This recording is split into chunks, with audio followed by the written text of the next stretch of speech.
Madura Panganjali Umat. Om Swastiastu. Sebelum mulai kegiatan pembelajaran, Allah memberikan kita berdoa sesuai agama dan kepercayaan masing-masing. Berdoa dimulai. Selesai.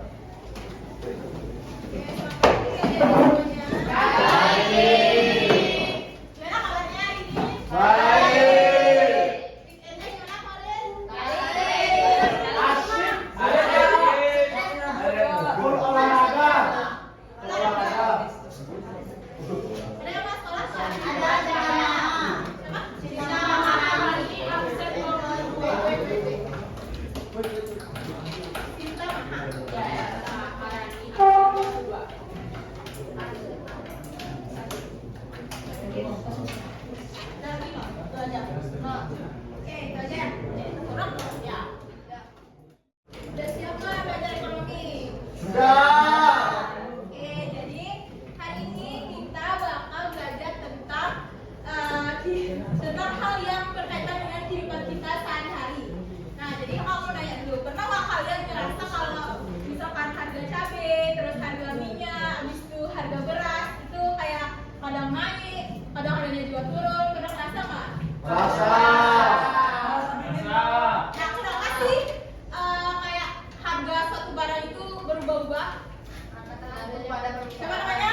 Aldi. Aldi absen? Absen 6. Ya, Aldi cepat. Karena adanya suatu masalah seperti jika seandainya cabai, mungkin gagal panen atau mungkin kekurangan dari produk tersebut. Ya, betul dulu buat ada yang punya pendapat lain? Bisa kok. Biasanya dilihat dari permintaan kata konsumen. Ya, namanya siapa? Cika. Bisa Bisa kok. Ada yang punya pendapat lain lagi? Ya, yang di depan. Tergantung dari kualitas barang yang dijual. Oke, absennya berapa?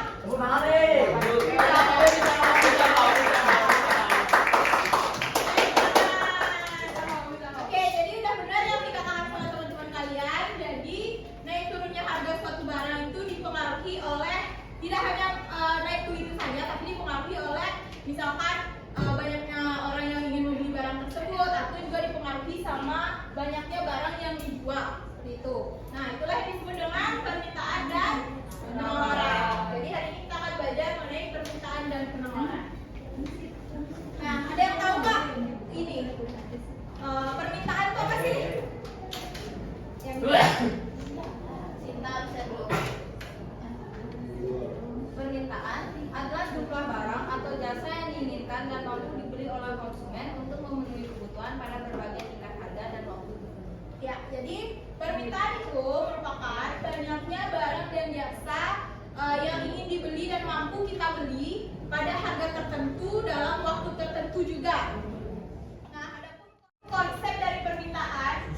Yang pertama itu kuantitas yang diminta merupakan kuantitas yang diinginkan. Jadi maksudnya itu jumlah barang yang ingin kita beli. Misalkan kalian pengen beli Indomie 3 bungkus. Jadi kuantitas yang diminta itu Indomie sebanyak 3 bungkus. Nah, yang kedua itu keinginan konsumen disertai oleh kemampuan serta kesediaan untuk membeli. Jadi tidak hanya keinginan untuk membeli saja, tapi harus adanya kemampuan seperti berupa uang. Dan yang ketiga, kuantitas yang diminta itu dinyatakan dalam satuan waktu. Jadi maksudnya itu seberapa banyak sih permintaan pembeli terhadap suatu barang, misalnya per harinya, per minggunya, ataupun per bulannya. Itu disebut dalam satuan waktu. Gitu. Nah, kakak mau nanya nih, misalkan pada saat hari raya Lebaran. Nah, biasanya kan orang-orang tuh kayak pengen beli baju baru biar bisa kapulan sama keluarga, sama teman, atau sama pacarnya mungkin. Nah, ketika hari raya Lebaran itu kan karena banyak yang membeli baju. Kira-kira bisa nggak sih dinaikin harga? Bisa. Kalau harga bajunya dinaikin, kalian tetap beli atau cari harga yang lebih murah? Kalau diskon, ada diskon nggak? Berat. Yang diskon, diborong kan?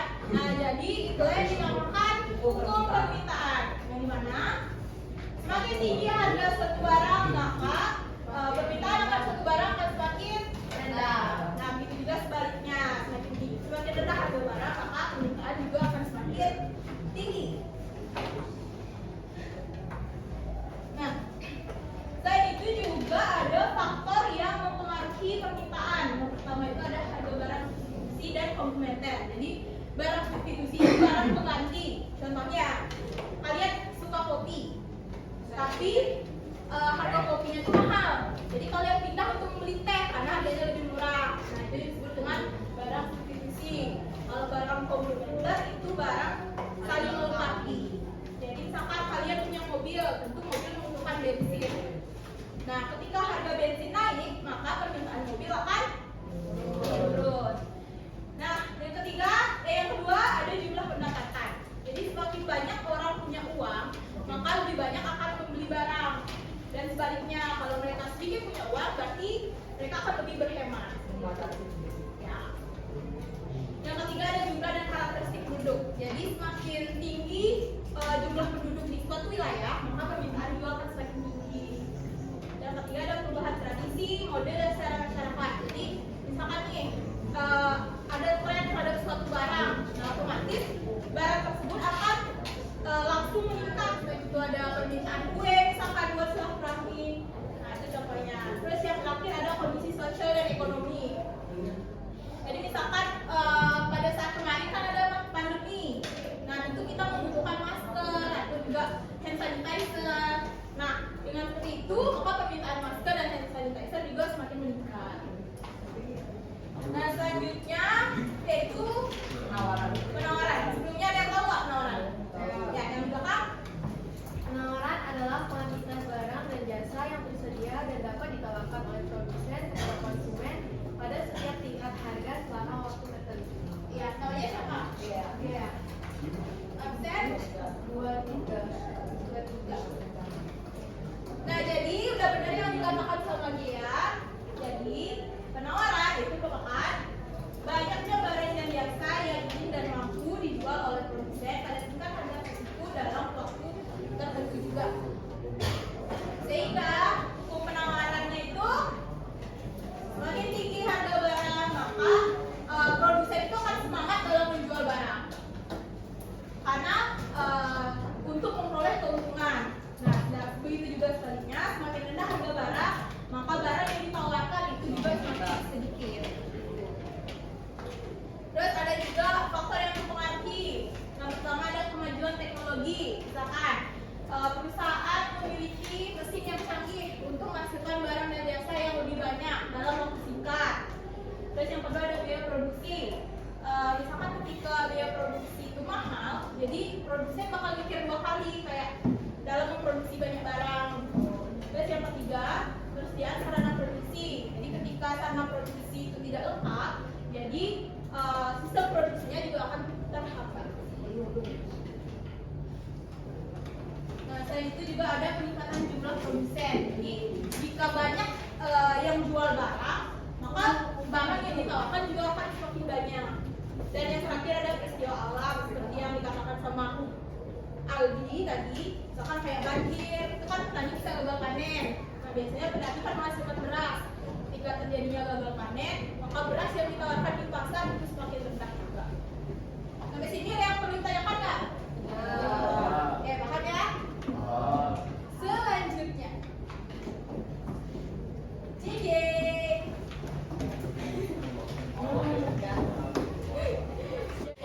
Oke, selanjutnya itu ada fungsi permintaan. Yang mana rumusnya itu QD sama dengan F dikali PD. Jadi QD itu adalah jumlah permintaan dan PD-nya itu satuan harga. Nah, coba kita lihat contohnya itu. Oke, kalau kita ambil ya. Coba kita lihat contohnya itu. Jadi jika diketahui fungsi permintaan dinyatakan dengan QD sama dengan 40 dikurang 3 PD, maka hitunglah jumlah permintaan pada harga Rp5 dan Rp10. Yang kedua, hitunglah jumlah permintaan barang saat dibagi gratis. Nah, caranya itu gampang tuh.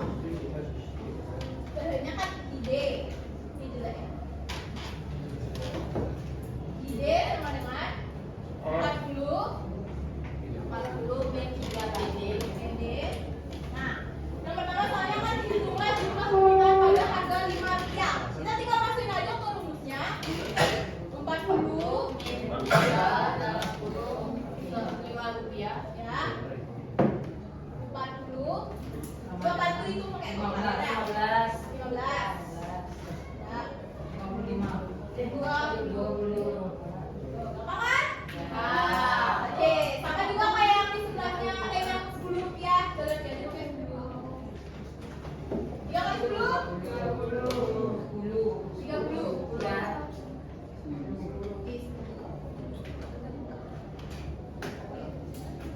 ya. Kapan? Kalau kalau permintaan barang saat dibagi gratis, kalau gratis itu kan kita nggak beli ya, jadi nol. Di sini kita kali nol. Nol. Ya, nol, nol. Ya, Barangnya ada. ya, jadi sini main dulu.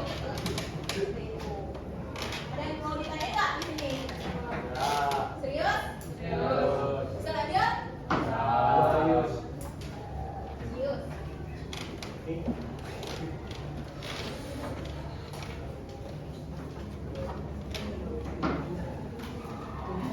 Ya, jadi ketika harganya itu Rp5, maka permintaan terhadap barang itu sebanyak Rp25.000. Kalau harganya itu Rp10, maka permintaannya akan menurun jadi 10 unit. Nah, itu yang disebut dengan hukum permintaan. Semakin tinggi harga, maka permintaan juga akan semakin rendah. Paham?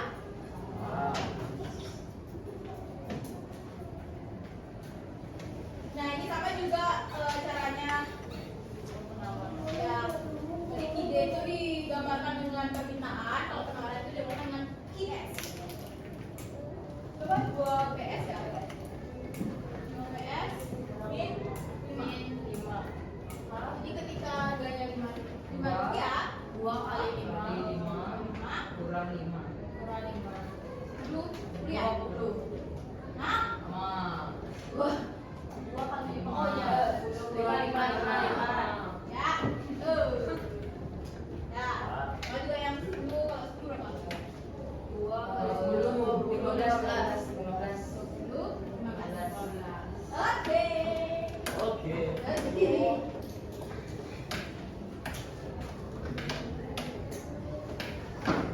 Jangan satu ya. Satu.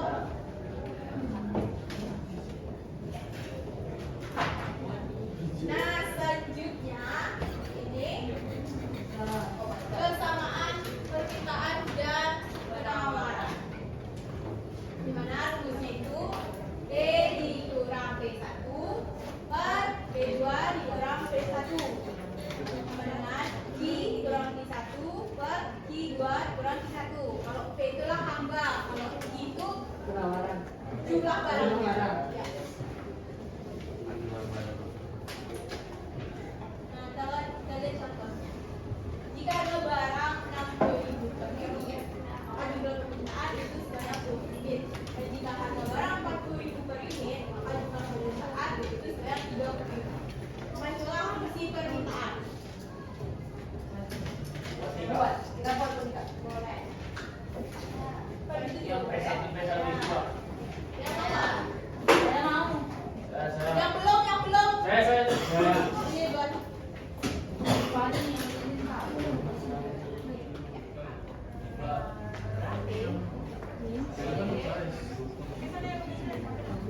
gini dulu, buat dulu P1-nya berapa biar nggak lupa. P1 60. Biar tahu ibu maksudnya.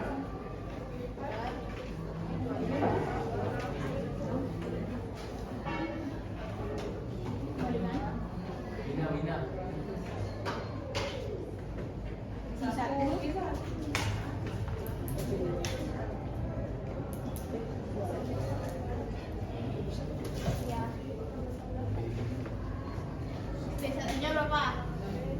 60. Kelihatan nggak? Enggak ya? 40 di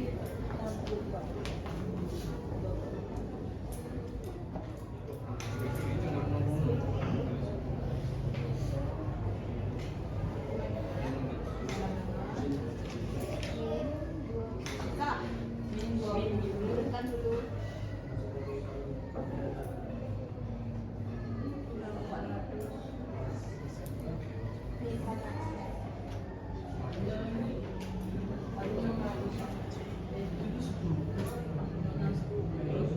Enggak, kalau ini Enggak kan nih, belajar luas sedikit. sama dia di bawah. Oke. Ya di belakang itu sama di 400 tambah Bukan dulu. Oke. B dibagi Min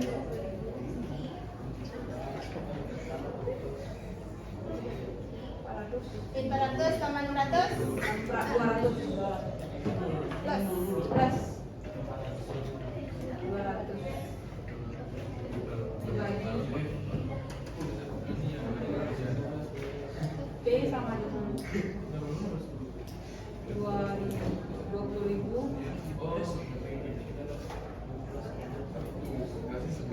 I kurang 200 tambah kurang bagi 10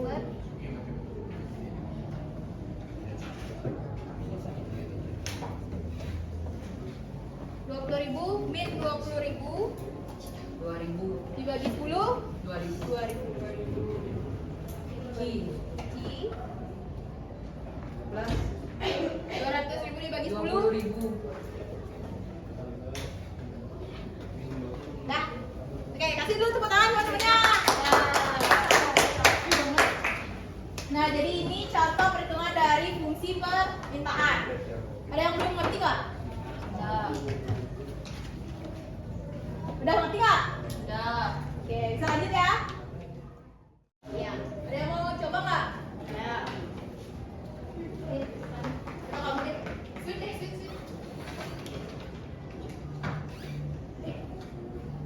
Kita punya chemistry.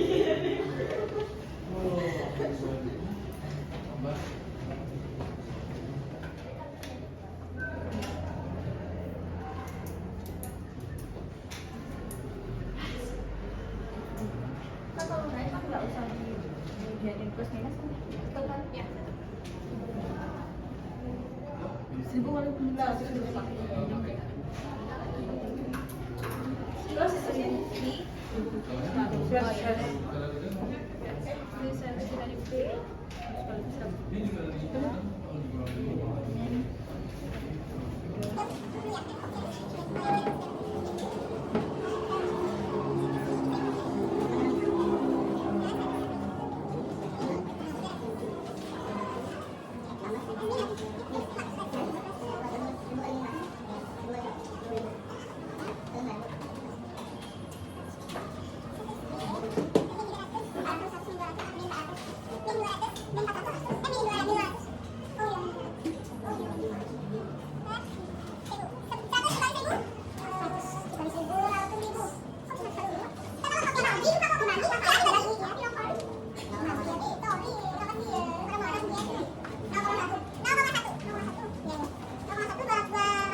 Yeay, tepuk tangan dong teman-teman.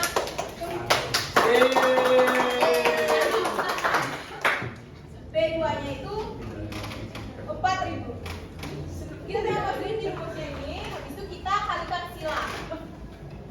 Kalikan silang, I dikali 1000, 1000 I, min 100 dikali 1000, min 100.000, P dikali 100, 100 P, min 3.000 dikali 100, min 300.000. Itu kita turunkan I-nya. Nah, ini kan min, kalau kita pindahkan luas itu menjadi plus. Itu juga sebaliknya, kalau di sini plus, nanti kalau pindah luas jadi min. Itu, ini kita turunkan, ini kita hitung dulu. Min 300.000 plus 100.000, plusnya min 200. Itu kita 1000 dibagi dengan 1000. 100 P dikali 1000 hasilnya 0,1. 200 min 200.000 dikali dibagi 1000 hasilnya min 200. Paham? Oke deh. Kalau udah paham, yes. Sekarang kita buat soal. Jadi di sini kakak udah tempel ada beberapa soal. Jadi soalnya itu ada dari nilai yang paling rendah dan nilai yang levelnya lebih tinggi. Jadi kalian ambil semampu soal mana yang sekiranya kalian mampu buat jawab. Jadi tapi kalian nggak boleh asal ngambil soal gitu aja. Nilai minimal yang kalian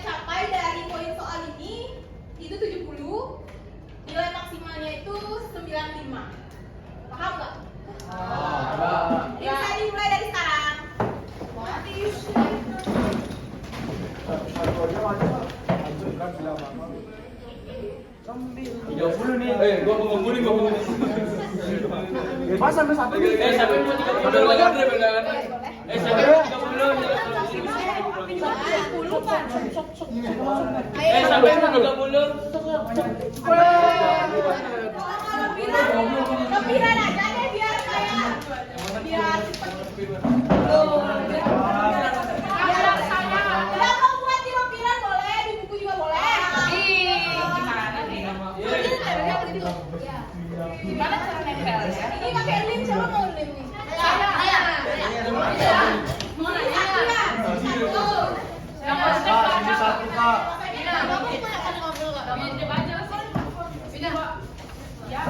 Buat apa ini double tap sama gininya? Itu di depan satu deret satu lem ya? Iya, tadi.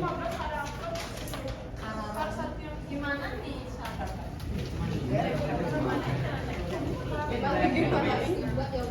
Ibu oke. Kakak, ya. Kayaknya harus dijawab Kak. Tempel, habis itu bawahnya dong.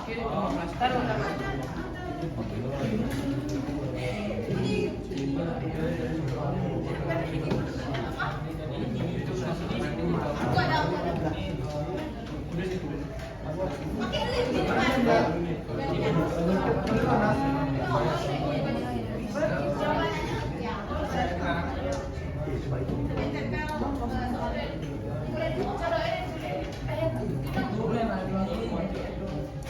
Siapa tadi minyak pulpen? Itu yang ini gila.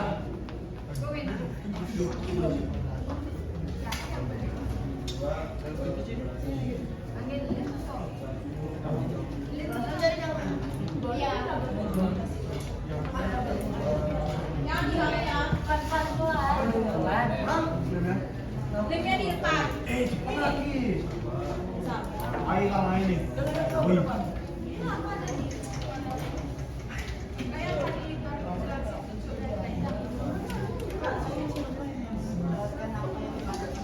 Ini namanya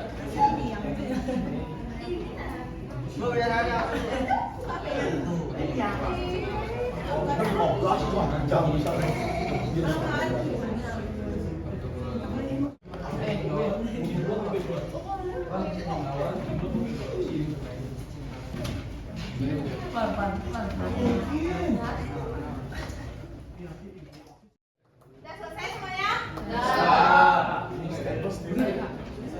Oke, jadi kakak minta 2 orang buat ngerjain di papan ya.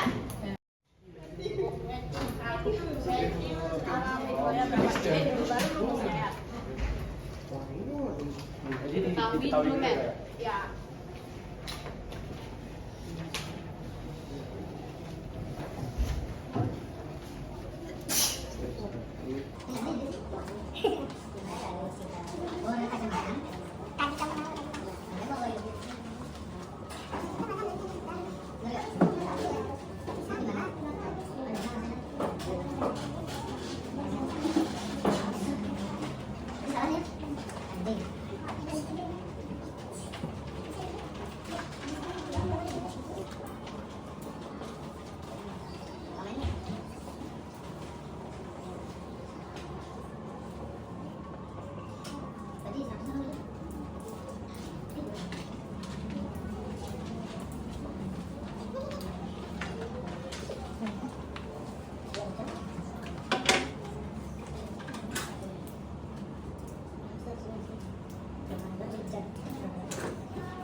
Rekornya. Kita pencet kan, kamu?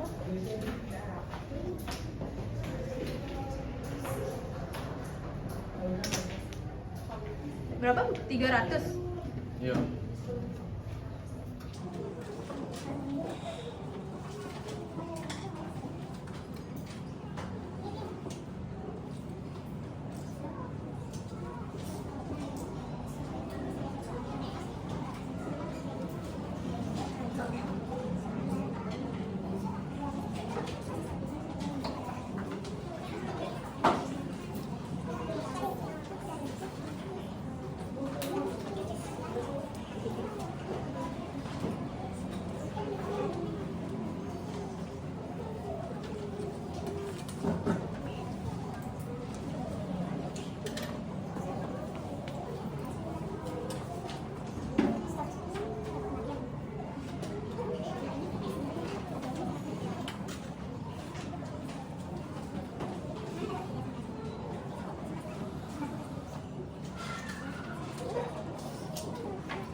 coklat.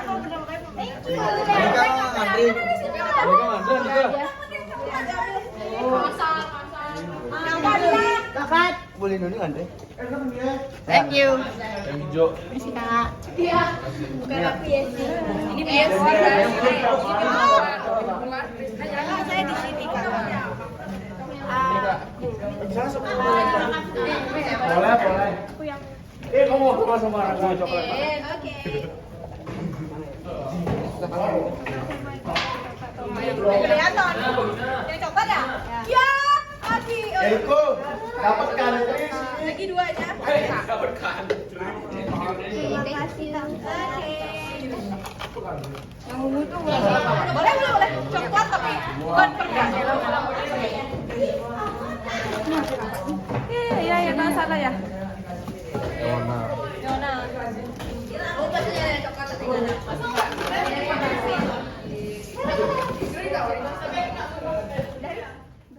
Nah, karena kalian udah ngerti terkait rumusnya itu, sekarang kakak minta satu orang buat menyimpulkan pembelajaran kita hari ini. Ada yang mau nggak? Cika, silakan. Baik, jadi untuk kesimpulannya, konsep permintaan dan penawaran kita bisa temukan dalam kehidupan sehari-hari. Seperti yang tadi kakak katakan, permintaan itu adalah keinginan atau kemampuan konsumen untuk membeli suatu barang atau jasa berbagai tingkat harga dan dalam periode waktu tertentu. Lalu, konsep penawaran adalah banyaknya barang yang dihasilkan dan juga permintaannya juga akan naik, dan juga begitu pun sebaliknya. Lalu ada rumus-rumus yang tadi kakak berikan, itu juga nanti mungkin akan berguna bagi kehidupan kita selanjutnya. Oke, terima kasih Cika. Nah, jadi udah bener yang dikatakan sama Cika tadi, yang dimana hal-hal yang sering kita lihat di kantin, terus juga di pasar ataupun di toko itu ada hubungannya dengan ekonomi, yang dimana naik turunnya harga suatu barang itu tidak terjadi begitu saja, melainkan ada hal yang mempengaruhinya, yaitu adanya permintaan dan juga penawaran. Seperti itu. Oke, segitu saja untuk pembelajaran kita kali ini. Karena tadi diawali dengan doa, sekarang kita tutup dengan doa. Untuk ketua kelasnya, minta tolong untuk dipimpin teman-teman. Baik, karena kegiatan pembelajaran sudah selesai, mari kita berdoa sesuai agama dan kepercayaan masing-masing. Berdoa dimulai.